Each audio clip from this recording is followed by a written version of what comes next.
அங்கீகாரம் திரை விமர்சனம். கேஜேஆர், விஜய் வெங்கடேஷ், இசபெல்லா, வசுந்தரா, ரமா மற்றும் பலர் நடிப்புல தென்பாதியான் இயக்கத்துல ஜிப்ரான் இசையில வெளிவந்திருக்கும் படம் தான் அங்கீகாரம். படம் எப்படி இருக்கு வாங்க பார்க்கலாம். சென்னையின் குடிசை பகுதியில் வாழும் ஹீரோ கேஜேஆர் சிறு வயதில் இருந்தே தடகள விளையாட்டில் ஈடுபட்டு வருகிறார். விளையாட்டு ஒன்றே தனது வாழ்க்கை தரத்தை உயர்த்தும் என்ற நம்பிக்கையில் ஓட்டப்பந்தய விளையாட்டில் அதீத ஈடுபாடு காட்டி வரும் அவர், விளையாட்டு வீரருக்கான எந்தவித அடிப்படை வசதிகளும் இல்லை என்றாலும் தேசிய அளவிலான போட்டியில் சாதனை புள்ளிகளோடு சாம்பியன் பட்டம் வென்று காமன்வெல்த் போட்டிக்கு நேரடியாக தகுதி பெறுகிறார். ஆனால் மோசடிகள் நிறைந்த தேசிய தடகள சங்கம் அவரது முன்னேற்றத்திற்கு முட்டுக்கட்டை போடுகிறது. எப்படியாவது சர்வதேச போட்டியில் சாம்பியன் பட்டம் வென்று சாதிக்க துடிக்கும் அவர், மாநில விளையாட்டுத்துறை அமைச்சர் என்று பல இடங்களிலும் முறையிட்டாலும் பயனில்லாமல் போகிறது.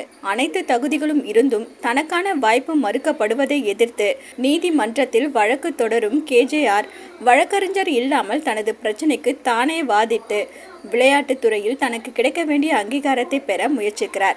இந்த முயற்சியில் அவர் வெற்றி பெற்றாரா இல்லையா என்பதை தகுதி இருந்தும் தங்களுக்கான அங்கீகாரம் கிடைக்காமல் போன விளையாட்டு வீரர்களின் மன குமுறல்களாக பிரதிபலிப்பதே அங்கீகாரம். ஹீரோவாக நடித்திருக்கும் திரைப்பட தயாரிப்பாளர் கேஜேஆர் தடகள வீரருக்கான உடல் மாற்றத்தை வியக்கும்படி மேற்கொண்டிருக்கிறார். அரசு வழக்கறிஞராக நடித்திருக்கும் விஜய் வெங்கடேஷ், ஹீரோவின் சகோதரியாக நடித்திருக்கும் இசபெல்லா, தடகள விளையாட்டு பயிற்சியாளராக நடித்திருக்கும் வசுந்தரா, ஹீரோவின் அம்மாவாக நடித்திருக்கும் ரமா, மற்ற கதாபாத்திரங்களில் நடித்திருப்பவர்கள் அனைவரும் திரைக்கதையின் ஓட்டத்திற்கு உறுதுணையாக பயணித்திருக்கிறார்கள். ஜிப்ரான் வைபோதா இசை படத்திற்கு பெரிய அளவில் கை கொடுத்திருக்கிறது.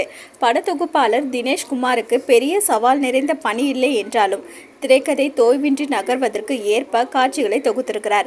எழுதி இயக்கியிருக்கும் தென்பாதியான் தமிழகத்தில் மட்டுமல்ல, இந்திய அளவில் விளையாட்டு துறையில் நடக்கும் மோசடிகளை வெளிச்சத்திற்கு கொண்டு வரும் முயற்சியை மேற்கொண்டிருப்பதோடு கிரிக்கெட்டுக்கு கிடைக்கும் முக்கியத்துவம் மற்ற விளையாட்டுகளுக்கு கிடைப்பதில்லை ஏன் என்ற கேள்வியை எழுப்பியுள்ளார்.